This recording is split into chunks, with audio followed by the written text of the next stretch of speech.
Fund en aguch omenda mabende igeno ni biro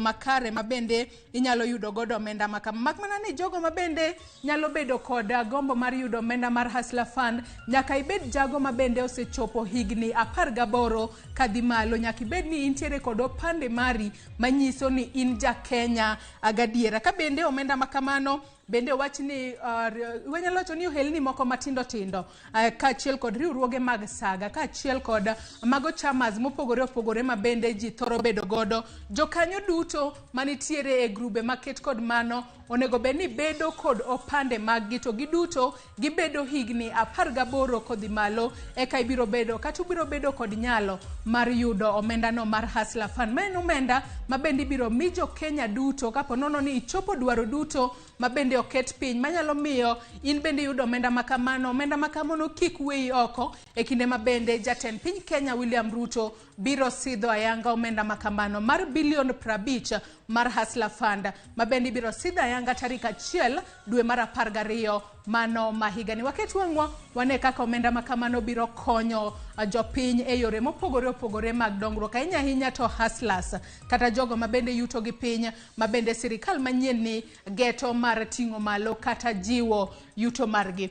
Kopogore kod mano, nyakwa Ramogi Ajwanga, ma en county ma Homa Bay. County ma Homa Bay odiochieng' ma kawuono, nyakwa Ramogi Ajwang', wach mabende jafwambo marwa ma county ma Homa Bay mano Alia Beach biro luonwa machiegni odiochieng' ma kawuono en ni county commissioner e county ma Homa Bay mano Moses Lilan. Odiochieng' ma kawuono obiro romo kod jotend dhowedhe. To gin dhowedhe mage? Mano dho wath marachuonyo North, Rangwe, Suba North kaachiel kod Homa Bay Town. Jotend dhowedhe makamago odiochieng' ma kawuono biro romo kod county commissioner ma Homa Bay mano Moses Lilan, ka bende gibiro loso kotudore kod monj ma kinde ka kinde mabende juko jolupo e kindege mabende gidhi lupo e nam Lolwe, kaachiel kod wechego maponono nyalo bedo ni tuch koni kod kocha kotudore kod tonga mayudore e nam Lolwe kacha. Wasebedo ka wawinjo weche mopogore opogore mabende juko jolupo, ahinya to ka gilupo kacha moko kuomgi imako kaluwore ni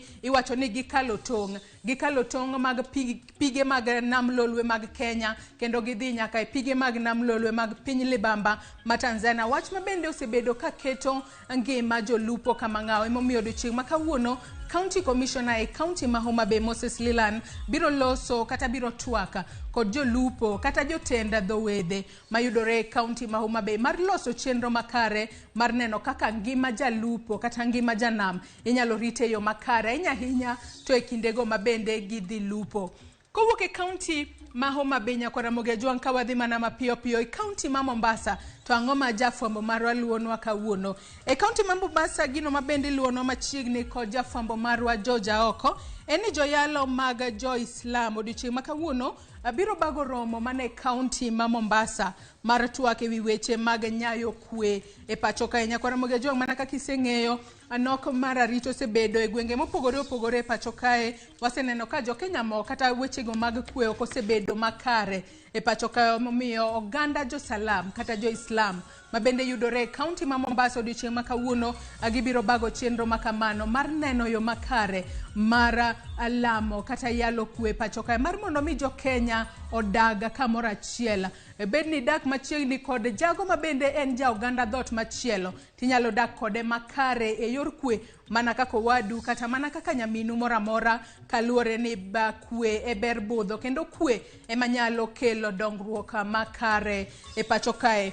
Ka wawuok e county ma Mombasa wadhi nyaka e county ma Migori odiochieng' ma kawuono. E county ma Migori nyaka sani wach mabende jafwambo marwa mayudore Migori kono biro luonwa machiegni, nyakwa Ramogi Ajwang', mano tudore kod dok chien e pima kata e kits go mabende pimo tuo kute mag ayaki e pacho kae, ka bende nyaka sani nitiere nok mag gige pimo kute mag ayaki kata kits mag pimo kute mag ayaki, gino mabende nyaka sani osethiro kedo kod landruok mar tuo mar kute mag ayaki. Jafwambo marwa mayudore county ma Migori kono. Mano Juma biro luonwa machiegni chenro makamano mar mondo mi onyiswa kata okony jopiny ni yore mage mabende inyalo konygi go e yo makare mar mondo mi giyud gige pimo kute mag ayaki kalure ni kopimi inyalo ng'eyo chal mari to kapono ni onge kod kute mag ayaki inyalo ritori e yo makare mar mondo mi kik igama kute mag ayaki. Nyakora Ramogi Tv mana kaka asenyisi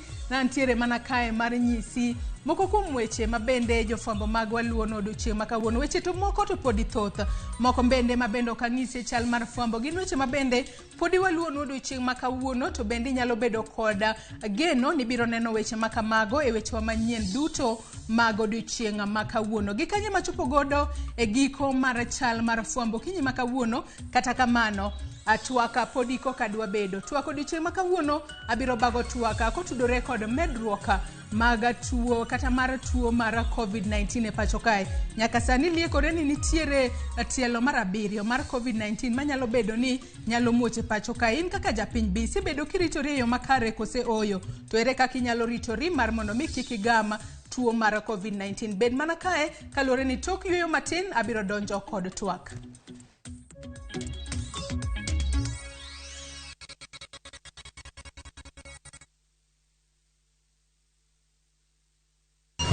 The Voice Africa Season 1 is finally here. Stand a chance of winning $100,000. Registration is now open. To register, visit www.thevoice.africa. Fill in the registration form. Submit a 1-minute video clip of yourself singing without any instrumentals. You need a valid Airtel line. Registration closes on Sunday, November 20th, 2022. Music, your passion. Africa, your stage. Connected by Airtel, the most affordable network.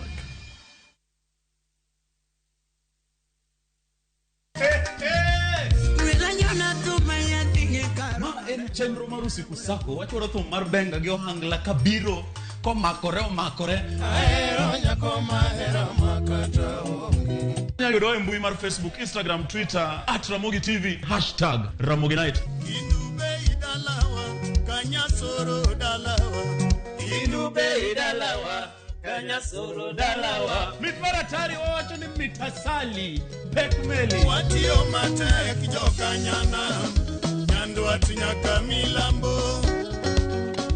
Lungani DJ Local Instrumental one ma wantie. Lungani Ninja the Entertainer to ma and Ramogi Night. Ramogi Night. Teacher Beach ka Teacher Beach sangwen otieno.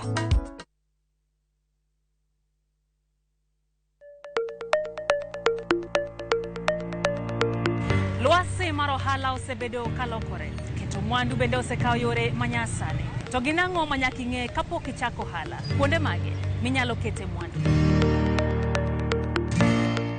Ramogi TV biro yango ni kit ohala kaka itimogi kachiel kod yore mag keto mwandu. To ok mana mano kene nyakoro mga juang. Bende wabiro twak kod yawuoto nagi kod nyonagi matimo hala maweg kende kachiel kod mago man kod lony e keto mwandu. Mana e chenro mar ohala gi mwandu e Ramogi TV kod an Lydia Okeyo.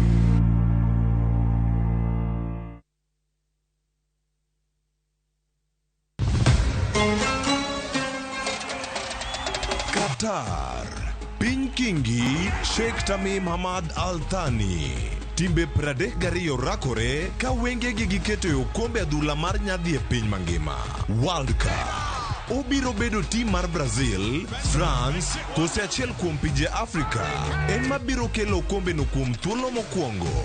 Adhula ogoyo tach. Kete mana e kuku World Cup, wuok tich nyaka tich abich. Saa 7:30 odiochieng'. E Ramogi TV, Citizen Digital, to kod View Sasa.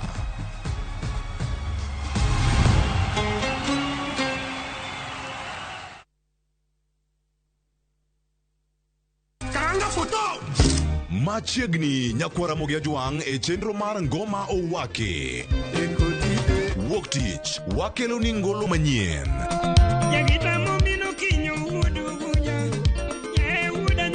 Tichario, Ras, Reggae owake. Tich adek en odiochieng' mar twak gi jothumbe. Tich ang'wen kama nene waterie golo machon. Tich abich sukus owake. Kete mana ka kod Papa Vic. Ngoma owake wuok tich nyaka tich abich saa 10:15 odhiambo nyaka saa 12.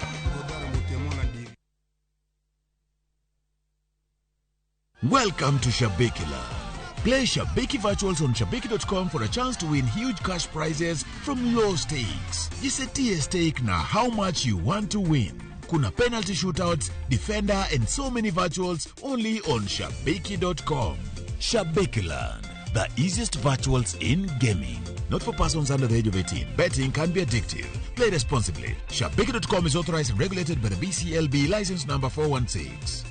Shabiki.com.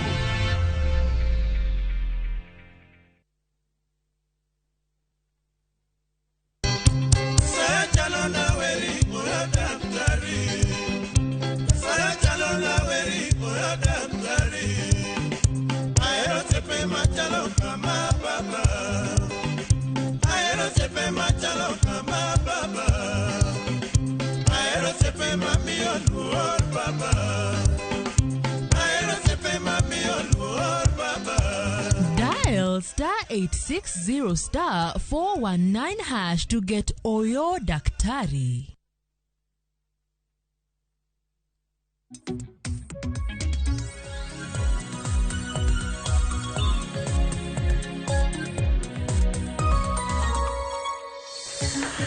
Nyakoromo gi jwang'ero kama na inyako medekete e Ramogi Tv chenro mar mbaka romo kagisani wadwa chako goyo mbaka kalure ni odiochieng' makawuono kata okinyi makawuono antiere kae kod wendo kabende thuon wach mabende wadwa twako tudore kod medruok mar tuo mar COVID-19 e pacho kae.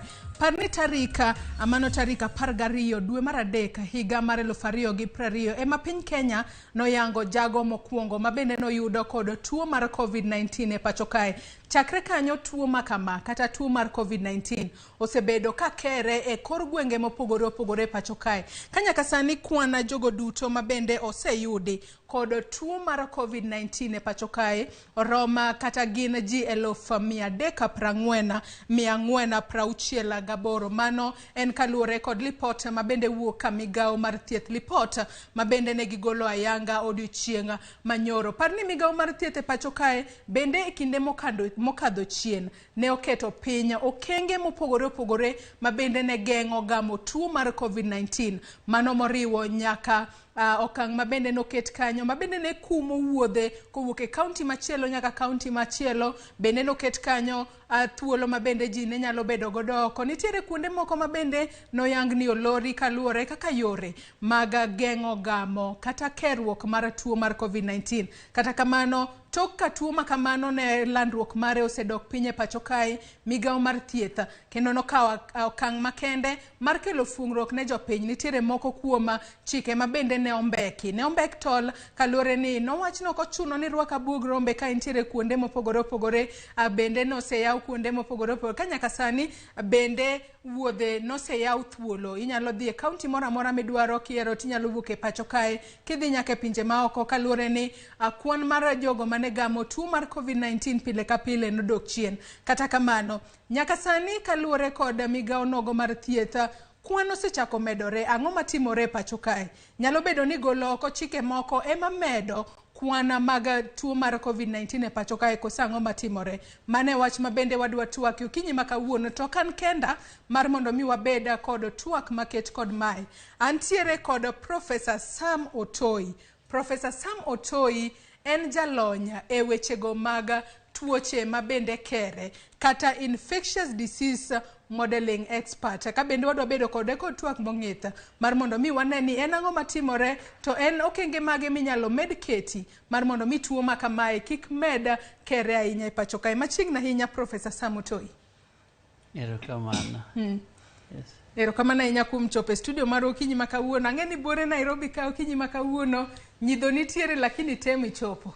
Erokamano choma chopo. Nyakoro moge jong mana kaka iseneno mane wendo mabende abiro bedo godo e studio kinyi makawuono, kata kamano nene gwabed kod wendo machielo, to kaluwore kod achiel ariyo adek moko ma ok nyal geng' ok wabi bedo kod nyalo kata ok obi riwore kodwa e twak marwa odiochieng' makawuono. Kata in nyakoro moge jong kamoro amora minenowa okinyi makawuono, inyalo tudri kodwa e namba mar ote machuok kama en 33600. Facebook kacha ibiro yudowa live, yudowa Ramogi TV, Twitter @Ramogi TV. Ka an bende inyalo tudri koda e Facebook page mara ma en Joyce Oduor, Twitter handle @JoyceOduor_. Ka wachako twak marwa okinyi makawuono, Prof. Nyaka sani liekore ni wanyalo wacho ni en tielo mar 7 kata 7th wave mar COVID-19 biro e pacho kae. Mae tiende nang'o? Ang'o matimore? Mokwongo, erokamano Joyce. Gima timore mokwongo en ni kaka wan jok manono keruok mar tuo machal gi corona kama, fwenyore ni ka ji omeko weche mag geng'o tuo kaka rwako mask, kaso kendo ji mang'eny ok oyudo chanjo, tuo ni nyalo medore. Kaso tuo ni en tuo ma wawacho gi dho ngere ni omutate. Ni olokore. Koro miyo lokruok ni miyo omedo mako ji mopogore kaka machielo manokalo mako ji. Koro mago gik manyalo miyo omedre e kinde masani. Mar adek,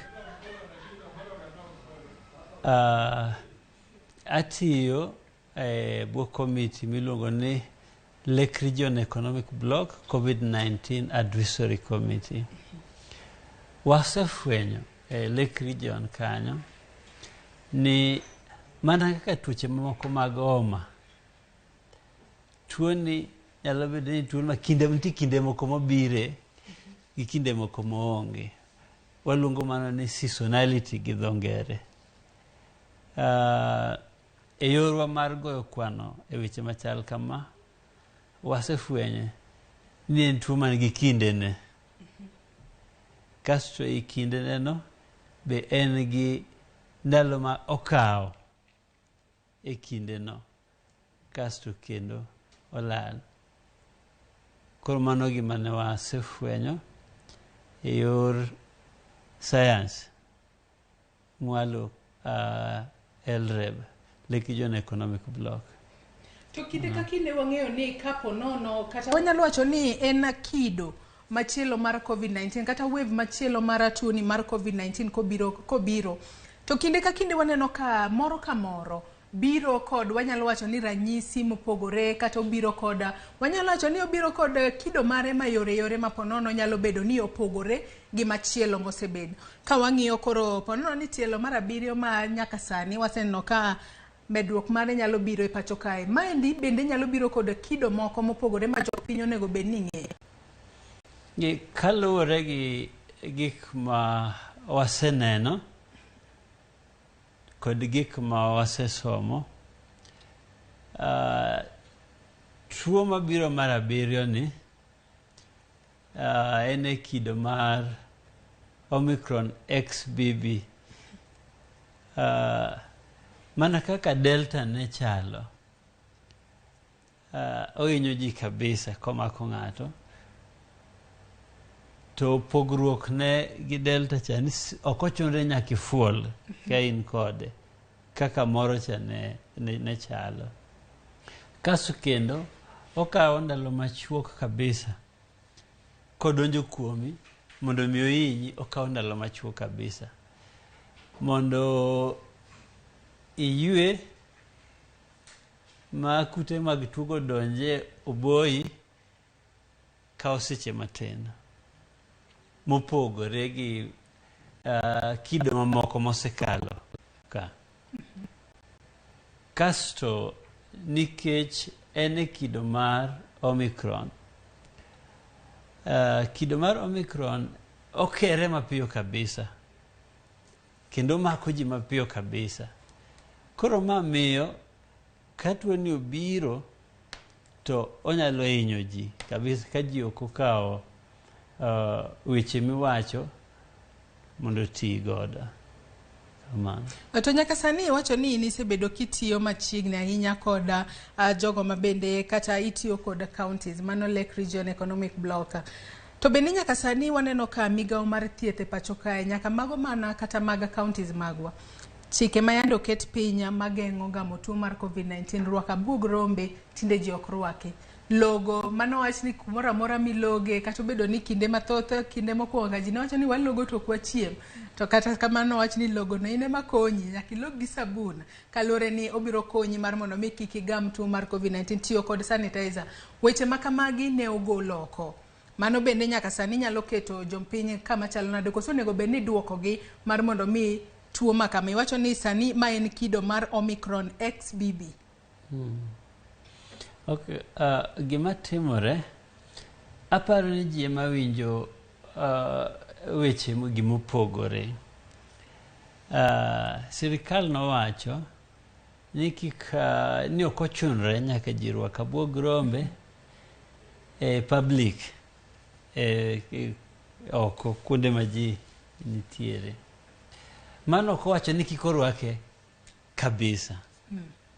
Ka ji mang'eny nitiere ei ot mofundore kabisa, en gima kare mondo jogo orwak abuog rombe. Mana achiel kuomgi. Onge ng'ama owacho, ok owach ni ji mondo kik logi. Abe pok aneno kuma ndike ni ka ji chiemo nyaka koro ji logi. Logo en gima konyi ni wuon. Koro onge kuma owach ni ji kik logi, ji kik ti gi sabun moko miluongo ni sanitizer ka. Mano gimoko wachi. Owach mana ni ok ayanga kuonde ma ji wuothe mondo ji ok ochuno nyaka ng'ato rwak abuog rombe. Koro dhano to kawo ni wach ni gini koro rumo, koro wawe rwako abuog rombe. To tuo mar corona ni en tuo mariek. Virus en kudi mariek. Koneno ka udok piny matin, uweyo gigi matin, to biro. Kendo koro bire moloyo kaka mokwongo cha. Koro mago gik mamiyo odhi mbele. King'iyo kuonde mofundore ma ji nitiere gin gik mang'eny. Mitokni ma ji idho, obed bas, obed matatu, obed Nissan, en kumofundore. Kech ng'ani obedo but ng'atni. Kopo ni ng'ani ofuolo kata ogir to chopo kuom ng'atni. Mano kumonego ng'ato bed ni rwake abuog rombe. Koro ji ok onego kaw ni kumolorore, en close space, kata kumofundore, crowded place. Ni en nyaka bed ot. Onyalo bedo mtoka, onyalo bedo tent kuma ji obede. Koro mago gik ma ji mang'eny winjo to ok tim. Mago gima nyalo wacho ni momiyo gini luorore kamano. To gima kaka asechako wacho cha, kaluwore kod kwano mwasegoyo e komiti mwatiye motelnwa gi Profesa Kamarogo, en niya, wasechopo kuma koro corona obedo tuo man gi kindene. It's a seasonal. It has some seasonality. En gi kindene. Te kindene no, en gi thuolo mokawo. To kendo wasefwenyo ni e kinde ka kinde obiro e kido mopogore. Kaka ginene, wave mar adek en Delta. Chako chopo wan kanyo bedo Delta plus ginigo. Dakika matin kendo en Omicron. Kaso chako biro gi nyithi Omicron moro, Omicron subvariants, nyithi Omicron moko, BA5, BA4 kanyo. Kendo koro sani, obiro gi nyakwaro Omicron moro. Ma en XB. XBB gi nyakwaro Omicron moro. Koro every time obiro, to obiro kolokore. Obiro kolokore. Koro lokruok neni. Kata obedo ni ji mang'eny, ing'eni ka tuo goyi, to dendi kaka Nyasaye ochweyo dend dhano. Ma okedo gi tuo ni mochango. Ka tuo ni ochako duogo, ok obi maki nikech ei dendi kanyo, dendi oseikore mar kedo kode. Lakini ka tuo ni obiro lokore, to pod ochami achama. Koro mano emomiyo lokruok neno. King'iyo nyithi Omicron gi nyikwaye, gisiko gilokore. Ochiegni dhi e dhok leundane ka ok wang'e mos. Kata kamano wabed kod geno ni ponono inyalo gaye yo makare kik ochopo e dhok leunda mana kaka iwacho. To bende iwacho ni kinde ka kinde tuo, ahinya to tuoche gi makere, mana kaka sani waloso kotudore koda tuo mar COVID-19. Iwacho ni en seasonal, kata en tuo ma kinde ka kinde. Ang'o momiyo mae timore? Nyalo bedo ni en mbeko chike manoket tenge mane geng'o gamo tuo gi, ema miyo koro obedo kinde ni koro kinde ni onge, kendo chako wanyalo wacho ni sani koro oluchore oduogo nang'o nikech nombek chike manoket mane gayo game kosang'o miyo bedo seasonal kamano. Wan gi tuoche mang'eny ma seasonal, matimore kinde ka kinde. Thothgi gin ga homa. Moro ma koro waluongo ni flu ni, wan gi en kinde ka kinde. Machielo iluongo ni cholera. Cholera chemiluongo gi dhuluo ni nyaldiema kosene mane. Yes, then cholera. Gin e kinde ka kinde gibiro. Koro kowuoyo e wi Omicron, king'iyo kinde mobire ga ahinya, gin kinde ma ji dhi e nyasi mopogore opogore.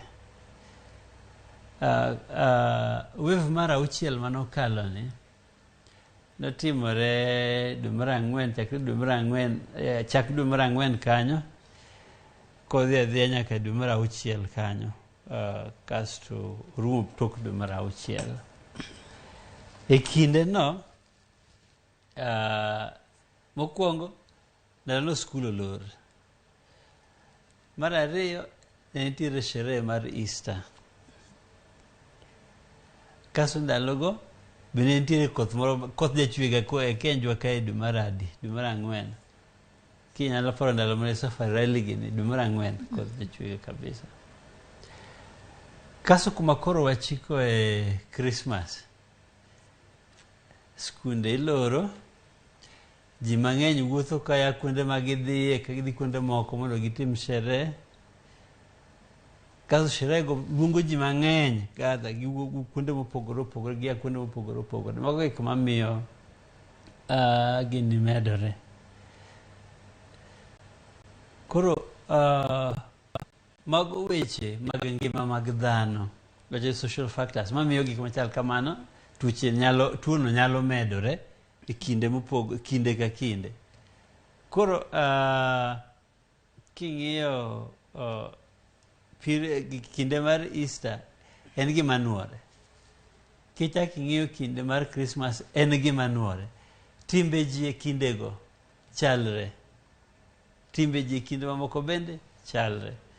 Koro nitiere weche moko ma waluongo ni weche matimre e alwora mag piny, environmental factors, mamiyo tuoni nyalo bedo gi teko mar kere kabisa kata hinyo ji kabisa.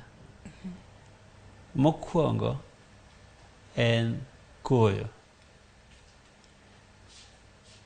Koyo ni miyo ka corona nyalo bedo gi thuolo mar kere to maki, kendo mako ji mang'eny kabisa. Mano nitiere. Koro ka wang'iyo weche mag alwora mag kuonde mwadakie, to gi timbe mag ji e ndalo mag kinde ka kinde miyo gima chal kamano timore. To bende sani mana kaka iselero yo makare ni en kinde mane ma bende tuo ma corona nyalo wacho ni luchore duoge pacho kae ka nyaka sani koro waneno ka tielo mar 7 kata wave mar 7 nyaka sani koro luchore mar mondo mi oduoge pacho kae. Te kinde ma bende sani koro tuo ni luchore oduoge pacho kae, oduoge tielo mar 7 kata 7th wave ma bende isewacho kanyo ni en Omicron XBB. Bende nitiere jogo ma ponono ngimagi nitiere kama ng'aw mar ginyalo yudo tuo ma kama, nikech oyudo ni ponono nitiere jomoko mawacho ni anto naseyudo chanjo, ayudo chanjo mokwongo, ayudo chanjo mar 2, ponono naseyudo nyaka chanjo manyongesa kata mano chanjo mar booster, koro onge tiende mar mondo mi arwaka abuog rombe kata mask, ok onego ochuno ni aluok lweta, ok ochuno na ti kata kod sanitizer. Bende nitiere jogo ma ponono nitiere kama ng'aw ahinya mar yudo tuo mar COVID-19. Nitiere jok mang'aw kaluwore gi ng'ato ma osedak e piny kuma wantiere kane. Omicron ni, not Omicron, corona ni omako ji kendo hinyo ji mopogore kaluwore gi higni misedak e piny mangima. Jok madongo mati, anyalo wacho ni joma hikgi oniang', jok ma hikgi oniang' otemo hinyo mohingo jok ma hikgi tindo. Mar 2, jok man gi tuoche mang'eny mopogore opogore e dendgi manyalo bedo diabetes, tuo sukari,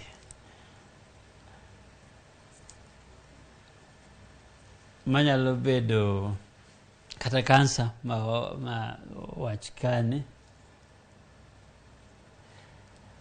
kata jok man gi hypertension, high blood pressure. Jok machal kamagi, immunity margi, ateko mar dendgi mar geng'o tuoche odok piny. Koro higa mokalo dwe mar 12 mane Omicron mawuoye ni kapok obedo gi nyikwaye ka nyithinde nochakore, komiti marwa mar Elder Advisory Committee nofwenyo ni ji mang'eny mosebedo mosemi chanjo, jok matiyo e yore mag thieth noyud ka tuoni kendo chak duogo mako, ma komiti ogolo wach ni mondo ong'ado rieko ni mondo jok machal kamago mondo omi chanjo mar nyongesa iluongo ni booster ni. Kasto machiegni kaeri dwe mar 9 komiti ma wantiere nofwenyo nitiere joma moko ma gi dho ngere wacho ni are immunocompromised. Mano tiende nang'o? Tiende ni dendgi onge kod teko mar kedo gi tuoche mamako ji ka tuo omakogi. Achiel kuom jok machal kamago gin jok man gi tuo mar ayaki, jok man gi tuo mar diabetes, jok man gi tuo mar adundo, jok machal kamago. Ma komiti no ochiwo, ong'ado rieko ne jotelo mopogore opogore mondo chanjo otim ne jok machal kamago mapiyo kaka nyalore, mondo ka tielo mar 7 ni chopo to kik gilal ngimagi, kata kik gibed ni koro genyore ahinya ma nyaka tergi osiptal. Koro joma chal kamago ok ochundore ni nyaka ibed ng'at ma hike oniang'. Kata nyithindo nitiere man gi tuo sukari, nyithindogo gin be koro gin ng'aw e wach mar COVID ni, nyaka timnegi chanjo. Mano gima waseneno kendo watemo lero kendo watemo wacho kamano. To bende koro mana kaka iselero e kinde mang'eny ni ponono iselero jogo ma nyalo bedo kama ng'aw mara gamo tuo ni mara COVID-19 ahinya to sani makoro wang'eyo ni kido mara 7 kata wave mara 7 sani koro luchore dwa biro e pacho kae. To bende waneno ka kinde mathoth jogo ma bende oseyudo chanjo bende podi tuo ma kama nyalo yudo gi kendo iwacho ni ber kiyudo chanjo manyongesa mar mondo mi ponono ka koro tuo no omaki to koro nitiere kaka dendi nyalo rakore makare kod tuo mara COVID-19. Jomoko nyalo bedo ni penjore tuo mar corona kinde ka kinde wasebedo ka waneno ka kido machielo biro. Wacho ni ne wantiere kanyo kod mano mar Delta. Delta bende ne nitiere kod kido ge mamoko mopogore matindo ne wanyalo wacho ni nyithinde matindo tindo. Omicron bende sani obedo kod nyithindo bedo kanyo kod nyikwae kaachiel kod mamoko ma bende sani waneno ka luchore biro e pacho kae. Chanjo mag COVID-19 ang'eyo ni nitiere mopogore ma bende imiyo jopiny. Chanjo ma kamagi kinde ma kido mar COVID-19 lokore. Bende chanjo ma kamagi inyalo lok mar mondo mi ponono omede ting'o malo roteke mag del mag ji. Kose gin kako lok gi ginyalo mana rakore kod kido moramora mar tuo mar COVID. Mokwongo pok oyud gima wanyalo luongo gi dho ngere ni moonshot vaccine. Ni en kiyude mokwongo twacho rumo te en kuchak maki kata bedi manade mobiro kuchak maki. Koro mano pok oyudore. Manitiere obed Pfizer, obed Sinovac, obed AstraZeneca. Gimomiyo ikawe kinde ka kinde nikech ka osebede del kuom kinde moko to teko ne chako rumo ma ka tuo moro amora biro to yude. Koro parane ka de bed ni ka kido moro biro tiloso chanjo mare, ka kido moro biro tiloso chanjo mage. To wasefwenyo komiti mar LREB ni kido gibiro bang' dweche 6 kido biro. Dongi neno ka wave ginene kido mara 6 rumo dwe mara 6 ka eri. Wadhi dwe mara 12 kido chako. Ting'e ni en gima onyalo bedo tich matek ni bang' dweche 6 chaki loso moro. To mondo gigi obed oyud ratiro ni kuro gigi nyalo tiyo, vaccine gi nyalo tiyo, kaw thuolo malach. Koro mantiere gi ka ginyalo konyo ji kaka oseyud ni gikonyo ji no emomiyo ka idhi chanjo ni mokwongo timi kinde monego iduoge. Koro kidhi chanjo mar nyongesa inyisi ni duogi bang' between dweche 6 gi dweche 8 kamano kadhi kamano mondo ka teko chanjo mantie dedi cha dok piny timede. Mana giluongo ni booster imede mondo ka tuo biro to kik maki. To en ok nyal bedo wach mayot ni kamoro dhi biro tiloso ne chanjo ne en owuon. Mano tich matek kabisa. Ok nyalre e kinde matin magino biro no. Kalure ni kinde ka kinde ma obiro mana kaka iselero ne nyakwara Ramogi Tv en thuolo mar dweche 6 ka dweche mano kalure kod nonro mabende usebedo ka utimo. Nyakwara Ramogi Tv pod amedo paro ni okinyi makawuono ntiere kae kod Prof Sam Otoi mabende en jalonya e wechego mag tuoche makere kata infectious disease modeling expert. Yoronwa penjo moramora mabende nyalo bedo godo kata ote moramora kotudore koda tuo mar COVID-19 manyaka sani wanyalo wacho ni luchore duogo e pacho kae kendo sani oduogo e tielo mar 7 kata 7th wave. Kamora mora maineno wa ichwalonwa ote mari e namba mar 3 Facebook kacha wantiere live yudo wa Ramogi TV Twitter bende wiki kwil godo ote kaachiel kod penjo moramora mabende inyalo bedo godo wabiro somo ka wadhi wadhi mbele kod twak marwa odiochieng' ma kawuono. Ka bende aneno ka Sam Jakomo sendikonwa ka chako penjo kaka ni aseyudo full dose mar chanjo, bende pod corona nyalo maka? Mane penjo ma jopiny osebedo ka penjore kinde ka kinde ni kaseyudo full dose, mano dose mokwongo kaachiel kod dose mar ariyo, bende corona pod nyalo maka ahinya to kido machielo koro masani nitiere ni? Mano penjo maber kabisa. Ing'eni ji mang'eny ka oseyudo gima giluongo ni full dose. Ka en Johnson ema nitie tiyogo, one dose en ga full dose, chenjo mokwongo no. To ka itiyo gi AstraZeneca gin ariyo. Yes, en adier ni gini pod nyalo maki. Nikech doses ariyo miyudogi ok dhi nyaka chieng'. Gik kinde moro makoro tekoge to manade odok piny.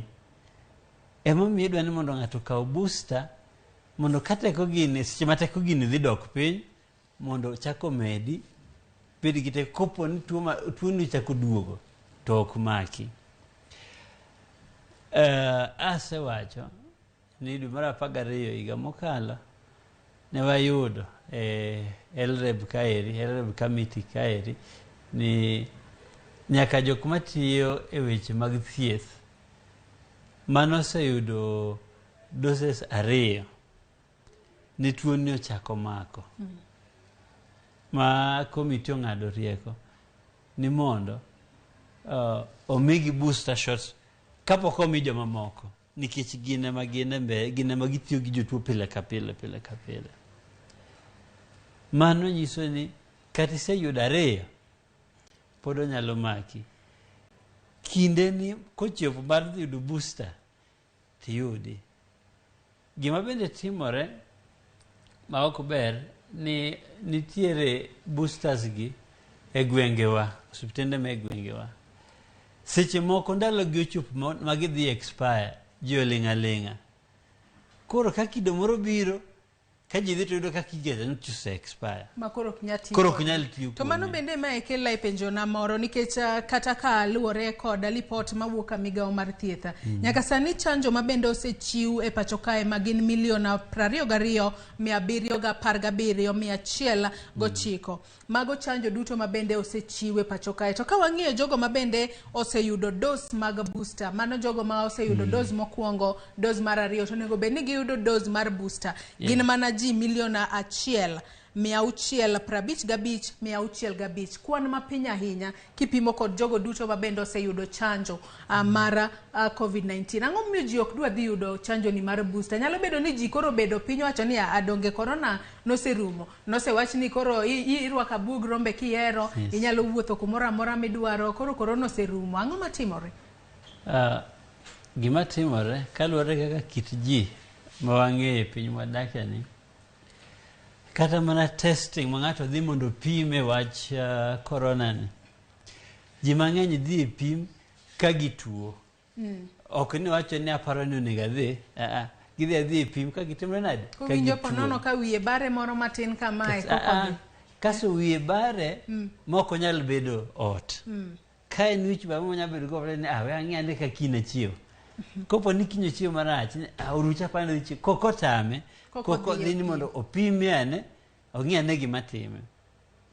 Chanjo kaendi nitie ji mang'eny wacho ni anangima ok tang' adhi sani, be onge gima timore, tang' ok adhi sani. To en gima kare mondo ng'ato dhi mondo ogeng' tuo. Chanjo geng'o tuo, chanjo ok thiedh tuo. Koro ji mang'eny ka ok winj marach, ji mang'eny ka ok owinjo ni gima obiro mbele ka, to giling' aling'a. Mano kido ma ok ber. Onego waparane kata kaka mine man gi nyithindo matindo. Ka miyo onyuolo nyathi, nitiere chanjo moko ma nyaka mi nyathi. Yes, nyathi ok tuo seche mimiye no. Tigi ni kopo ni tuo ni obiro nyalo make mbele ka, ber mondo wageng'e. E kaka jonego ne wach mar corona ni. Kopo ni ndalo ni ochopo mar kawo booster tidhi kawe. kapok iyudo chanjo ni ariyo idhi yudi nikech samoro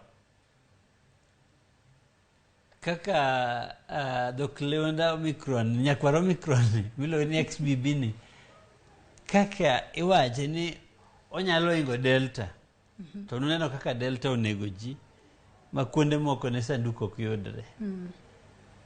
Onyalo bedo marach. Koro ber ka ji odhi ochako konyore gi chon.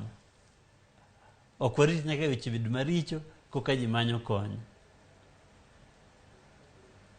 Iwacho kanyo makare no nyalo hingo Delta. Matiende ni ranyisi mage ponono pondo kata gin ranyisi moka nyisre lela mapiyo kose en nang'o. Ranyisi mage gin kaka mage ma ponono jopiny nyalo bedo goda kicha ma ka gichako yudo kata ka gichako neno to ginyalo ringo mapiyo piyo mar mondo mi giyud kony.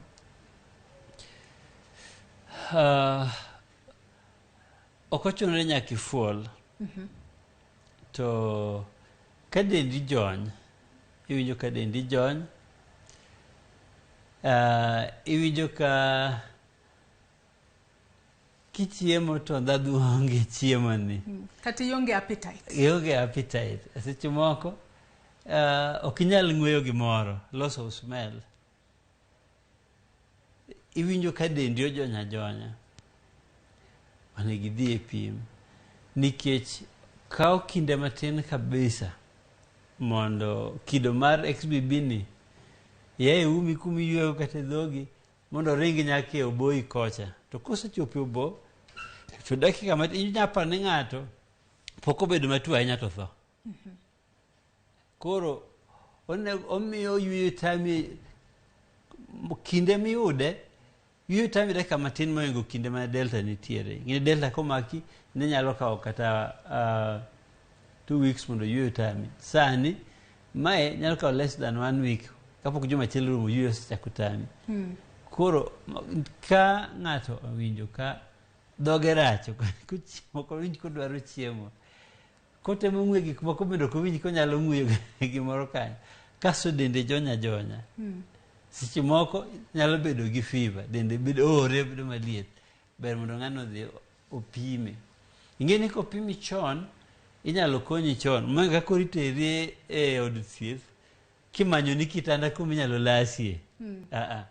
To bende mana kaka isewacho ranyisigo makare ni ponono ka ing'weyo gik moko to kiwinji ka inyalo winjo gima ing'weyo no ponono bende ok ifuoli. To sani bende ka luwore koda duoko ma bende aneno ka joneno magwa ne oronwa e Facebook acha ponono nitiere kido moro mar ahonda kata kido moro mar homa ma bende sani obiro. Pogruok ji nyalo ng'eyo nade pogruok ni mae to ponono en mana homa ma kawaida to ken kido machielo mar tuo mar COVID-19 masani luchore. Wawache ni ber ka ng'ato ng'eyo. To yo en machiel mar ng'eyo go. Dhi e pim. Mano ken. Yo achiel minya ng'eyo go en dhi e pim, dhi mondo pimi. Nikech kits nitiere pod ipimo ji. Dhi opimi mondo ng'e. Ok ni idhi neno od yath moro kanyo, idhi e counter ni adwaro aspirin moro kawinj maber. Ok in dokta ta ithiedhri kendi. Dhi mondo pimi mondo ng'e gima chami. Inya yud kata ni gima chami en gima matin. Sambo inya yudi kare in gi korona dieri. Koro ber ka ng'ato mowinjo dhi e pim. Mondo kik wadhi e pim ka waol. Wadhi e pim kapod wan gi teke nyalo konywa. Kamano. Na kora Ramogi jong mana kaka iwinjo kanyo ni onge shortcut. Ponono intiere kod homa mora matin onge shortcut. Dhi mane pime yo makare mar mondo mi oyanga kaponono en tuo mar COVID-19 kido machielo masani luchore pacho kae kata oyo. Tuok pod dhi mbele kata kamano nyako Ramogi jong gisani yiena mar mondo mi akaw yoyo matin mwaka osani. Mano yoyo mokwongo e chenro ni mar mbako romo. Kabiro duogo abiro kawo thuolo makende mar somo moko kuom ote mabende wuoronwa kwa dhi mbele kod chenro magwa. Kik idhi mabor.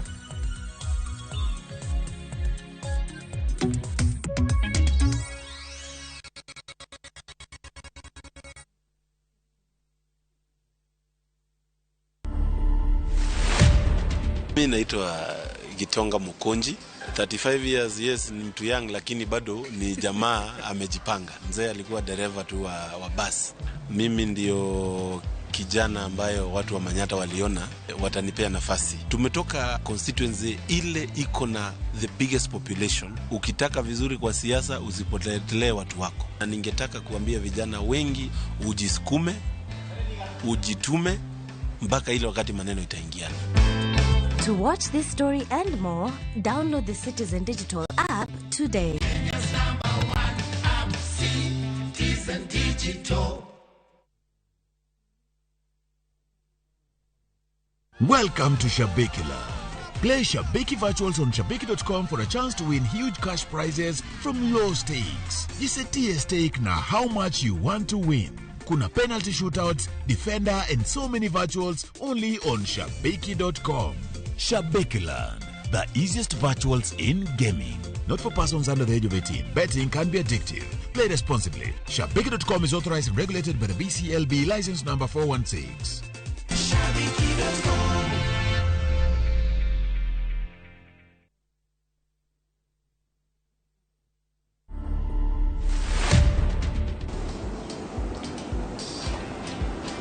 Yeah, I really enjoyed my growing up because I lived with my relatives around. It was fun time. I communicate using my hands. So with my family and relatives, communicating properly with them, that has been a big challenge. The biggest challenge I've seen is many deaf people cannot read God's word. As we really try as much as possible to produce Bible literature in sign language, I would really encourage my fellow deaf people to learn. To watch this story and more, download the Citizen Digital app today. Kenya's #1 app, Citizen Digital.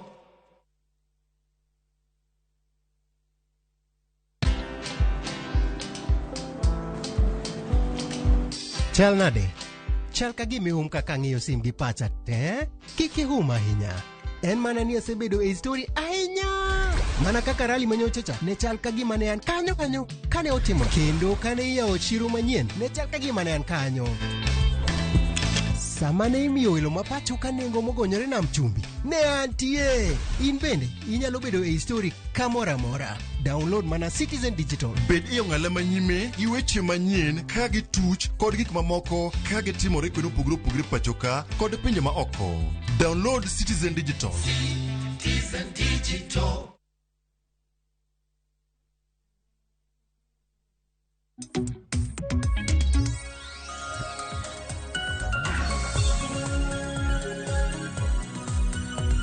Erokamano ahinya kendo machiegni kuom etelo mar ariyo mara chenro ni mara mbako romo kama podi wagoyo mbaka kotudore koda medruok mara tuo mar COVID-19 e pacho kae kanyaka sani tielo mar 7 kata 7th wave mar COVID-19 luchore duogo e pacho kae to ka jopiny yande paro ni waseyudo fuongruok ni COVID-19 koro rumo, kata kamano tuo no podi luchore kendo podi nitiere e pacho kae kendo kaluore kod kwan mawuok ka migawo mar thieth mano e pacho kae ji podi yudo kod tuo mar COVID-19 kaluore kod nonro margi mabende ne golo odiochieng' manyoro ji 37 no yudo kod tuo mar COVID-19 e kind samples samples 407 mabende no pime e seche 24. Amana kaka iwinjo ka jalony osewacho ni onge shortcut kaponono ni intiere kod ranyisi moramora, kaponono ni intiere kod homa, onge shortcut di kacha mar mondo mi opimi, mar mondo mi oyanga ka intiere kod COVID-19 kata oyo. Ka bende kido machielo ni mar COVID-19 ranyisi mage bende opogore kod kido mamoko mabende wasenene pacho kae, obed kido no mar Delta, sani wantiere kod kido mar Omicron XBB mabende nyaka sani nitiere kod ranyisi mopogore. Nyakora Ramogi Tv singo ni nabiro somo moko kuom ote mabende uoronwa kawadhi mbele kod chenro marwa okinyi makawuono. Kasomo ote mar injinia Lazaro Kanyamboko wacho kae ni lokruok e ot to dakwa tim milele mano nyalo ketho uchumi. sani oseyudore ni COVID en tuo ma wabiro dak godo for a non period. Owacho ni osiepa engineer Eric Jakano wacho ga ni sani koro jukumu en mar an individual to follow instructions kata chike mabende oket piny kod jothieth e pacho kae. Wacho ni nyaka wa maintain distance to bende nyaka wa avoid overcrowded places ka bende wacho kae ni just be self discipline. Oneno wa kae ka entiere gwengego.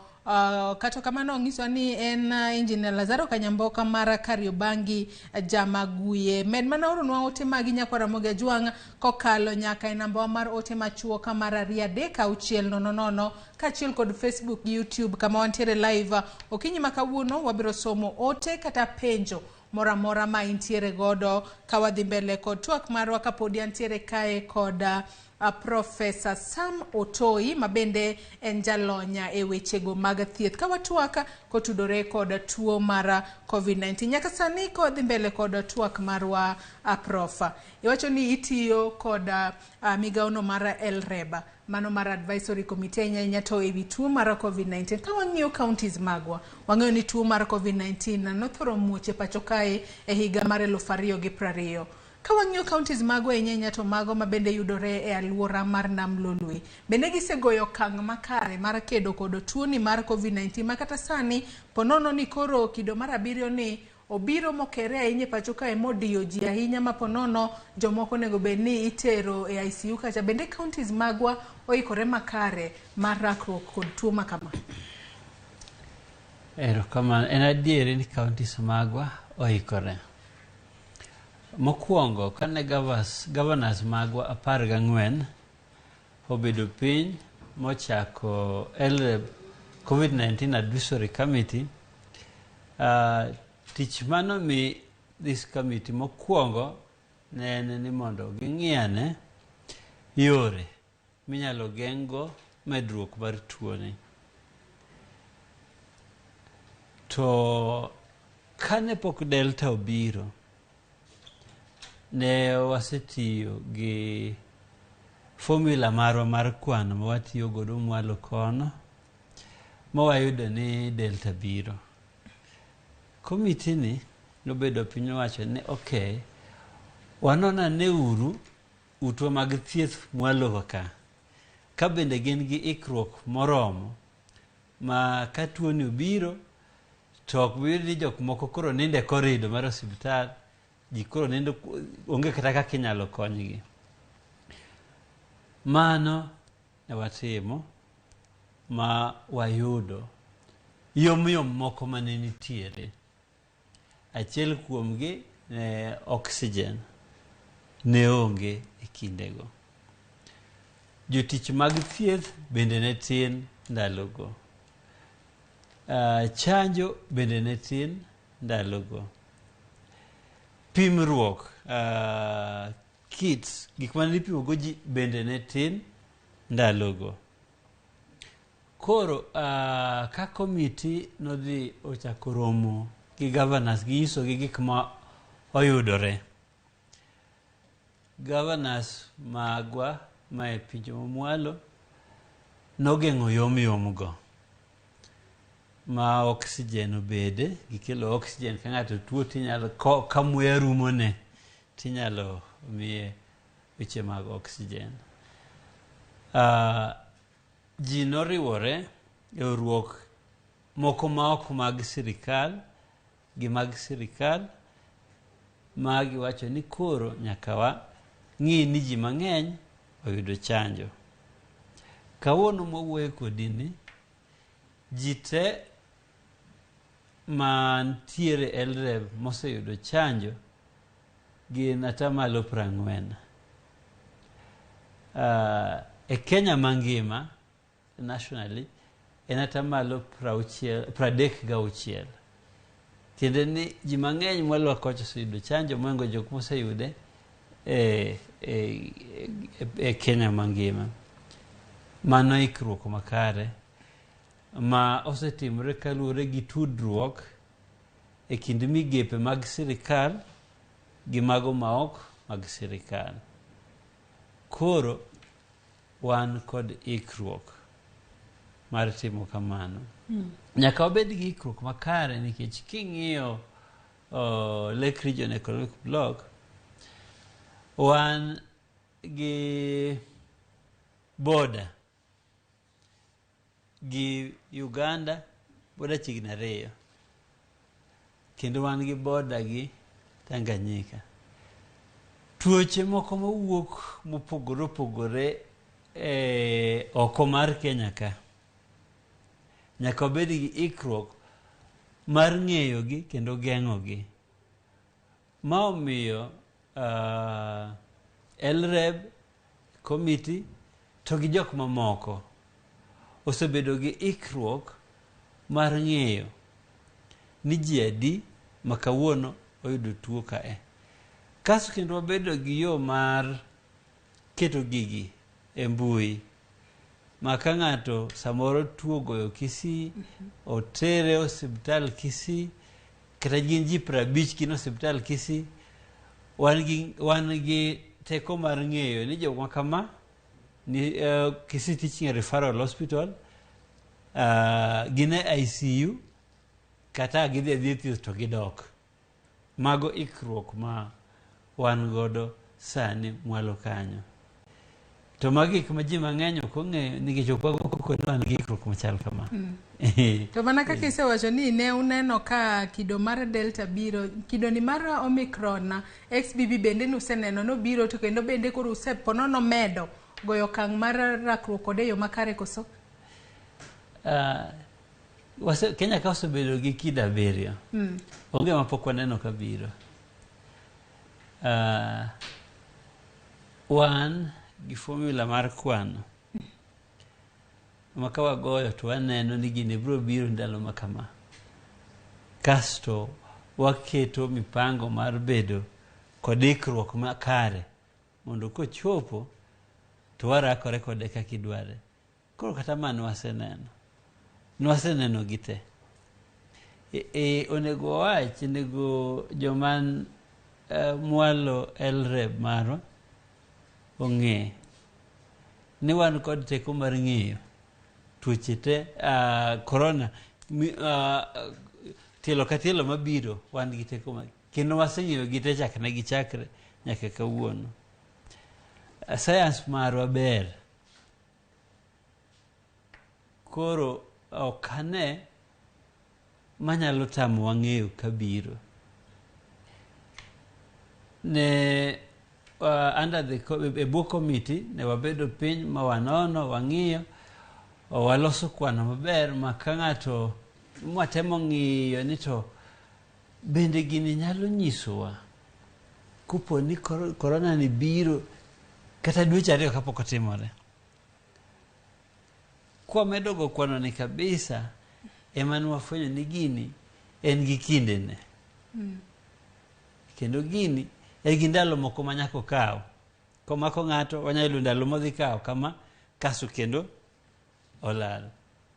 Koro mago teko ma wan godo, nikech tich matek ma LREB committee timo,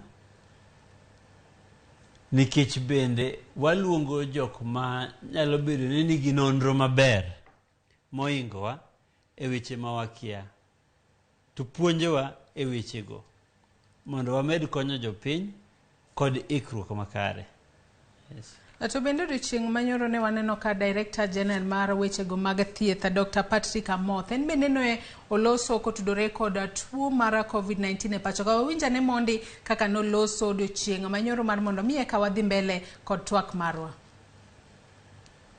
The numbers that we have seen are mainly people who need COVID-19 certificate for travel purposes, or those who are clinically presenting with features that resemble COVID-19. So that may not be representative of the general population, and therefore it is not fair to be able to describe those statistics as representing what is happening at the community level. If you look at the number of people who are admitted, I think it stands at 16 throughout the country. There's nobody in critical care unit, but that does not mean that we don't take the necessary precautions.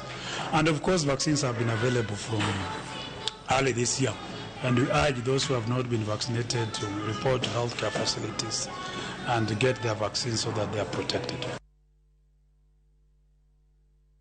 Moko kuom ji dwa mano yud chanjo mar oyuda iluongo na oboke mano mar COVID-19 ponono we kindego magidhi mar mondo mi ka gidwa dhi e wuotha to bende wacho kanyo ni jomoko bende oseyudo chanjo to moko kuomgi ok yuda kata chanjo manyongeza. Ng'ato bende opinja kae Professor Kinyi Makao ni kaponono kiseyudo booster mano mar chanjo mar COVID-19 bende didog kendo mar mondo mi ochanji kendo. Mano penjo mabende janno marwa penjo odiochieng' makawuono kata kamano ok onyisowa nyinge bedo ok onyisowa ni onenowa ka intiere kanye. Booster kiseyudo to koro intiere kama kare kose mana kaka janno ani openjo kae ni inyalo dok kendo. Agombo mondo achak gi wach ma Director General owacho cha. Director General owacho en adier ni ji mang'eny madhi dwaro test mag COVID dhi nikech gidwa travel, gidwa dhi kata pinje maoko. Kendo chako wacho ni nitiere jok moko madhi ka nigi ranyisi mag tuoche. To gima lich kendo mowacho ni ji 16 ni hospital. Then they are hospitalized. Olasgi. Dwe achiel mokalo nionge kata ng'ato achiel hospital manolasi. Kaso nikech ji mang'eny oseyudo chanjo, tuo ni oluongi dho ngere ni jok moseyudo chanjo ka gino mako gibedo gi tuo maok mild, kizungu wacho ni mild, mombekore. Yes. Kadok e penjo machielo mar professor owacho ni ka ng'ato oseyudo booster bonyalo chako dog. Yes, onyalo chako dog oyud booster nikech booster iyudo booster nikech chanjo manyiche yudo mbele ka koro teko gi osetimore nade, osedok chien. Koro booster mokwongo is more like a third dose. Koro kidhi inyalo yudo gi nyaka fourth nyaka fifth. Kaka kinde timore nade, kinde kata kochne osedok chien tidhi yude. Tanyisi ni wasefwenyo ni teko dok chien bang' dweche 6. Onego bed ni ng'ato dok chako yudo moro. Kind dwe mar 6 gi dweche 6 gi dweche 8 onego bed ni ng'ato dok yudo moro. Ahinya jok ma ngima gi ng'awogi nyaka wang'i ni giyudo chanjo kata booster kaka dwarore nikech wanyalo lalo ngimagi ka ok ging'eyo.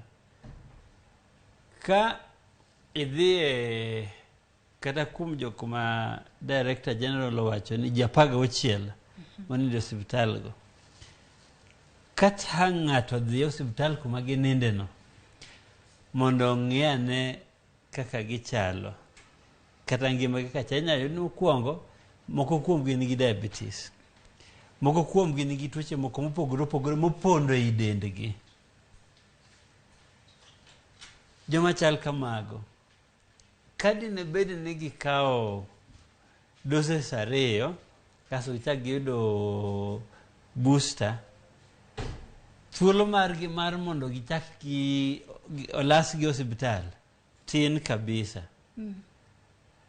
Koro mano gima ji mang'eny onego ng'e. Nitiere tuoche moko ma ji nigo ei del ka gipondo.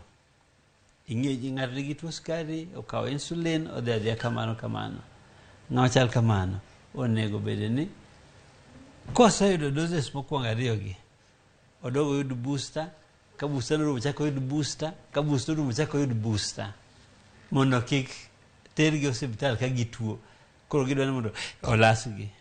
Kamano. Matene ni booster no inyalo yudo kalure koda kaka ine midwaro ponono tok dweche 6 ka dweche 6 kidwaro mar mondo mi roteke mag dendi obed malainya. To be neno ka ng'ato machielo penja ka ni ber kiyudo booster mane kalure kod chanjo mabende ni ka okose booster ni tichiwe yo machalo nade. To chanjo kaka mage maber mar mondo mi obed booster ma imiyo ng'ato ahinya mar geng'o gamo tuo mar COVID-19.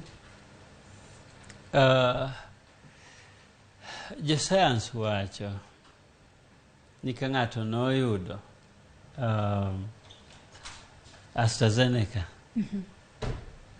pod onyalo yudo booster mar AstraZeneca mbele kendo onyalo yudo Pfizer mbele kanyo. Inyalo kikogi kendo ne gitemo wacho ni kendo mokikgo koro medo konyo ji moingo ma oko kikigo. Mano gima ne gitemo wacho.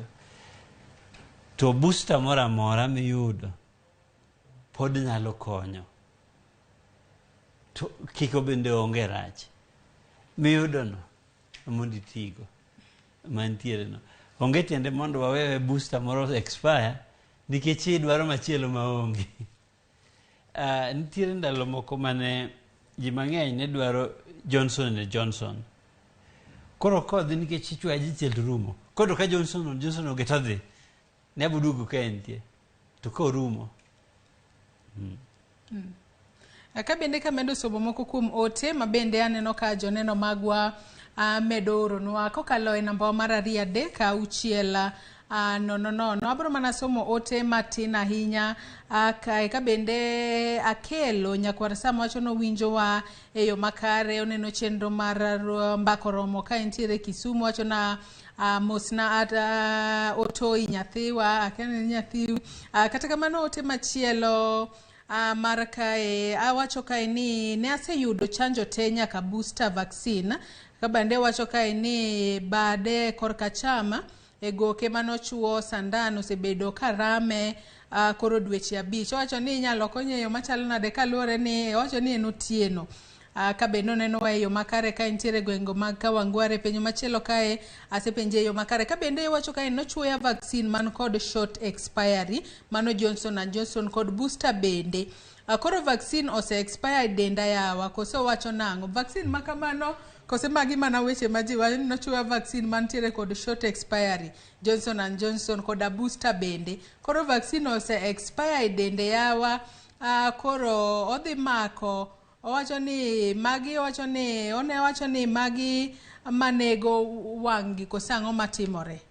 Nitie vaccine moko maponono kochuoi ka ntiere kod short expiry kaka janno wacho ponono nyalo kelo ni midhiero moko semago mana weche majilieko. Mago mana weche majilieko. Kochuoi gi vaccine kapok expiry date ochopo. Ok timre kamano. Ober. Mana kaso mokwongo ok nyal chuoi vaccine mose expire. Ok timre. Koro kochuoi vaccine ma chiegni expire okonyi mana kaka moro mane pok ochiegni lakini pok expire. Pok okethore. Okonyi kamano. Kasto jawinjo machielo mowacho ni oseyudo doses 2 mochako yudo booster.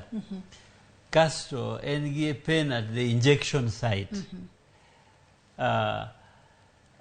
Gino ose time kamano kuom dweche 5. Awinjo kowacho kamano. En gima kare mondo odhi osiptal mondo yud konyruok. Ok en gima malich ahinya. Ing'e ni del ji mang'eny nigi teko mar geng'o tuoche mag del mopogore opogore. En adiere ni kopono cho ng'ato vaccine just ibedo gi moro mathin mana injection site pencha mana kaka inyalo chuo ng'ato sandan hospital ni tuo dhi hospital ichuoi that site action has to be there donge to ka gini persist mana kaka Ministry of Health wacho kopo ni nitiere gimoro marach makoro odwa landore ahinya ber mondo ng'atni odhi od thieth mondo ne daktari, inyalo yud ni en gimoro matin higine. Kasto mar ariyo, ji matin kabisa ma osedhi yudo chanjo to obedo gi that injection site pain kuma ochuo sandan malit for 1 month ok nyal tek.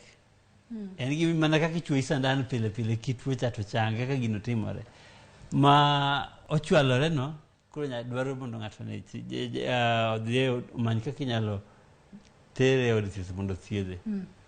Mak mana parono gi kanyo kaluwore ne chendo ni mar mbako romo bende watudore kod jofwambo magwa mayudore e kor gwenge ma pacho kae mar mondo mi jopiny bende ochwale duongi kata pachgi kotudore kod thuon wachama bende watwaka gie thuolo ni nyakora Ramogi Jwang wadhi achiel kachiel nyaka e kaunti ma Mombasa. Joja oko ka intiere kaunti ma Mombasa kono Mombasa rueyo machalo nade to jopiny wacho nang'o kotudore kod medruok mar tuo mar COVID-19. Podi giruaka buog rombe kose gisejwang'o gigo duto bende noket piny mageng'o gamo tuo mar COVID-19 na oko.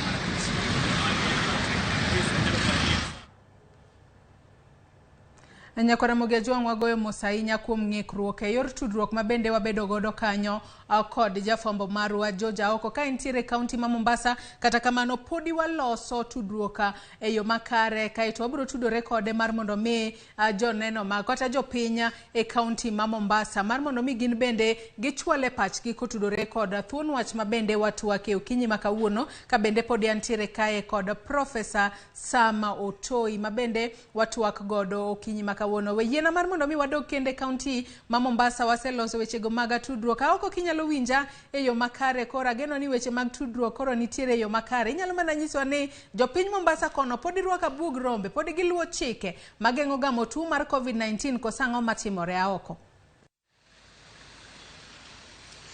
Erokamano ahinya mana kaka iwacho ne wach rwako buog rombe sani mondo mi yud ka ng'ato rwako buog rombe gin mana ji mimanya manya achiel ariyo adek mano nyiso ni chal ni chike manyicho keti mag gayo wach landruok mar tuo mar corona mi chal ni koro gi mbekni to gimomiyo gi mbekni ahinya ok wang'eyo ado mana wuoye gi pach jopiny kaendi ang'e ni to ang'o matimore. Wawinjo kiwacho ni kwan jogo magamo tuo mar corona koro dhi malo to ang'o miyo matimore ang'o miyo kata bedo ni odhi malo kamano to chike mano keti ka pod ok lo but wawinjo ni pach jomoko kaendi suda machiegni kaendi wantiere e St. Bas Mwembe tayari adwa wuoye gi moko kuom jogo manie sekta mar geche jowuoth chak gi nyingi tinyisa ni to weche kata chike mano keti mag gayo landruok mar tuo corona to chutho e stage kama Mwembe tayari chal nade nyaka sani.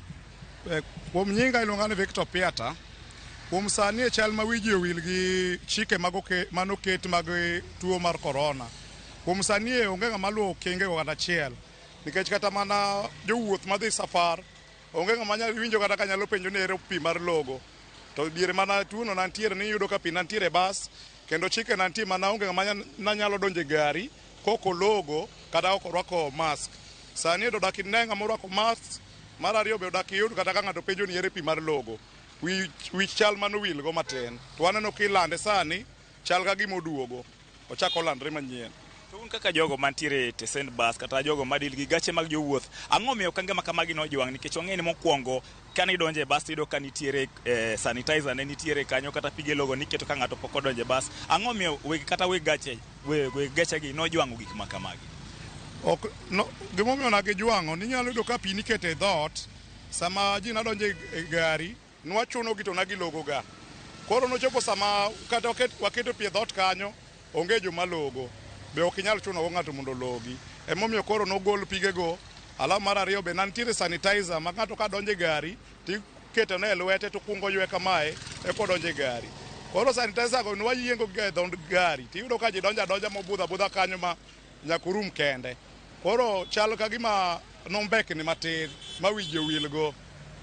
Kochopo nyaka sani nikech koro waneno ka kwan jogo makoro gamo tuo ni kone medo dhi malo be paro ni nitiere okange monego kaw to chutho kaka un jok mantiere stage kama dhano mang'eny bede jok ma idho gari jok ma lor jok ma donjo jok ma wuok be paro ni dwaro nitiere mondo mi okaw okang' moro amora paro ni onego bene kaw okang' mane mar temo gayo landruok mar tuo ni. Nyocha naneno kogol breaking news ni tuo medore e Citizen. Kuom sani dwarenge ni wan jorateng' tijwa tek nyaka chunwa gik moko. Koro kuom sani kinyalo chun mana matin mondo omiwa tich mayot wan joma tiyo gari. Nikech wan joma tiyo gari ok wanyal chuno jopiny. Kichuno gi obo penj ni chikno tiago kanye. Kata neno mane TV kelano tuo no medore. To kobiro idho gari kae odak ichune ni log lweti, which sanitizer, ruak mask, obo neno ni chande. Koro ok wanyal chuno gi, labda koro ka sirikal nyalo ride moro matin mondo ging'e ni gibiro idho mtoka onego bed ni girwako gi sanitize gi logo girwako mask nyalo konyowa kata wan biyo wan joma tiyo gari ka. Nikech wan joma menyo kichuno ng'ato nyalo ringo gachi modho idh gari moro kendo. Koro ok wanyal chuno gi wan. Wang'e udil gi jok mang'eny akeni un uwegi kaka jok makoro tie station mar bus kae. Bun gi luoro ni gini kendo nyalo hinyou kata chutho un muhandle ji mang'eny. Wan gi luoro sana ni gini nyalo hinyowa nikech wan samo kochako to wan yot mondo ayude nikech ka nitie joma donjo gi joma wuok. To ka en border nitie nyaka joma piny malibamba ma Tanzania ka gidonjo kendo giwuok. Koro wan to waluor, lakini koro wan wabotema tema logo koro wabotema rwako mask no. Lakini wabo bedo ji matin, lakini joma safiri ng'eny moloyo joma tiye e tijwa mwatiyo ni. Erokamano ndugu yangu, karibu sana. Tunazungumzia swala la ongezeko la virusi vya corona. Tunaona serikali inasema kwamba idadi ya wanaoambukizwa kwa sasa inazidi kupanda. Wewe kama mkazi wa kaunti hii ya Mombasa, labda hisia zako ni zipi? Je, unaona sheria zilizowekwa hapo awali zikizingatiwa na mwananchi ama mkazi katika jiji hili la Mombasa? Anza kwa jina. Asante sana. Majina yangu ni Tuhamisi. Na ni kweli kadri ya ongezeko la corona limeongezeka saa hii. Na sehemu zetu za kupwani huku ni watu hawafuati zile sheria, lakini kweli corona iko imerudi. Na watu wavai mask, watu waoshe mikono, yani watu wanatembea kama kawaida. Hata kama serikali inasema corona imerudi, lakini sehemu zetu za pwani hawazingatii neno kama hilo. Watu kila mmoja kwenye mikutano watu wanajazana pamoja na kwenye kuvaa mask hawavai, yani kama watu wanaonekana kama kawaida, lakini corona kweli imerudi. Ndio. Unahisi nini nastahili kufanywa? Mbona watu wamelegea? Manake hapo awali tunakumbuka ukija mbele ya maduka kama hizi unapata kuna vile vifaa vya kuosha mikono yenye maji na sabuni, unapata kuna sanitizer, lakini ukweli ni kwamba kwa sasa ukiangalia hata hizi duka mpaka pale mwisho hakuna. Mbona hata wenye majumba kama haya kuhudumia wananchi pia ni kama wamelegeza kamba? Unahisi nini mbaya? Sasa hapo vile ninavyoona naona kama kaunti yetu ya Mombasa hii itabidi sasa ichukue mkazo, yani isisitize watu kwa wavae mask na weke maji kwa maduka na sabuni na wavae mask, yani kama vile serikali ya kaunti iweke mkazo, yani kusitiza watu ili wafanye nini, wafuate sheria zile za serikali ambazo zilikuwa zimewekwa mwanzo. Ndio. Na tukiangalia ni dhahiri kwamba kumekuwa matangazo yamekuwepo kwamba idadi ya wanaoambukizwa imekuwa ikiongezeka, lakini ukiangalia ni kama kwamba wananchi pia ni kama hawajali. Mbona hawajali na wanajua kwamba ugonjwa huu ni hatari na imeweza kuangamiza watu wengi? Sasa hiyo ukiona hivi unajua corona sasa imekuwa kama ugonjwa wa kawaida. Wanachukulia kama vile ugonjwa wa ukimwi, ugonjwa wa TB, yani wanachukulia kama ugonjwa wa kawaida. Wao wamezoea, nisema kufa nikiwa tu, hata kama kuchukua corona waweza kufa ugonjwa wote kama ajali nini. Sasa wao wamechukulia kawaida, ni hawajali tena sasa. Ndio. Tukimalizia tu, tunajua kaunti ya Mombasa ni mojawapo maeneo ambayo yaliwekwa vikwazo. Unakumbuka ilipoanza, tunakumbuka hapa Mvita, tunakumbuka ile Old Town ilifungwa kabisa, watu wasiweze kuingia na kutoka. Kuna masuala mengi watu walikuwa wanashikwa. Je, unahisi kama sheria kama zile zinazaregeshwa, zinazatumika kwa sasa ama zitakuwa ngumu sana kwa mwananchi wa kawaida kwa sasa? Sheria kama hizo kwa sasa zikirudishwa hizo sidhani kama zitafuatiliwa tena mwanzo. Maana sheria nzuri lakini sheria ngumu kwa wananchi, kwa sababu kama ukifungiwa kama umfungiwe kama upande wenu mfungiwe, na saa hii hali ya maisha ni hivi ilivyo. Sasa hali ya maisha ni ngumu, kwa hivyo huwezi kufungiwa pahali ukabaki hapo nyumba, lazima mwanadamu atoke akatafute, lakini ambao usitoke usende pale fulani itakuwa shida kwa sasa. La ziada, unahisi serikali inafaa ifanye nini, ama wahusika wadau katika sekta ya afya nini haswa ambayo inastahili kufanywa ili kudhibiti ongezeko zaidi la waathiriwa wa ugonjwa wa COVID? Hiyo serikali sasa inachofanya sasa, wasifungie watu, lakini wasitize watu washe mikono na watu wasikae karibu na watu wavae mask na sanitizer hapo ifanye kazi kwa sasa. Ndio. Shukrani sana. Asante sana. Mana kakiwinjo janeno mar Ramogi TV magomana makukumpach jodak e kaunti ni Mombasa kaloso yi wach sieko kata medruok mar kwan jogo magamo tuo mar COVID-19 maina yanga ni ntiere ji mang'eny mano hinyore kode, to kata kamano sani thoth ji chal ni ombeko tol, ok gidwa luwo chike mane oketi, gikone samoro gineno ka chike moko sani ridore ahinya, jomoko koni tuono chal ni koro en gima giseng'iyo godo, to gima duong' mang'eny en ni piny owacho onego bed ni keto kange motegno, to jopiny bende onego bed ni kawo kange mar neno ni gin giwegi giritore kendo gigayo landruok mar tuoni mar corona. Ne Ramogi TV kowuok e kaunti ma Mombasa, nyinga en George Aoko. Erokamano ahinya George Aoko kowuok e kaunti ma Mombasa. Jopiny e kaunti ma Mombasa otwak kanye yo makare ahinya. Jopiny bende nyaka sani nitiere kod luoro ni tuo ma kamano komedore ahinya to nyalo miyo ngima bedo matek kaluwore ni kata ponono koket chike mager mageng'o gamo tuono to wan kaka jopiny mwanyalo hinyore ahinya. Kowuok kadhowath nam chumbi waringo kendo wadhi nyaka e kaunti ma Homa Bay, watudore kod jafwambo marwa Ali Abich ka entiere kaunti ma Homa Bay. Ali Abich, jo Homa Bay to wacho nang'o kotudore kod medruok mar tuo mar corona e pacho kae? Girwako buog rombe kose gin bende gijwang'o chike duto mayando keti mageng'o gamo tuo mar COVID-19 Abich? Erokamano Joyce Odiwuora, ayudi makare ko bira achiel kachiel e boma ma Homa Bay kaendi.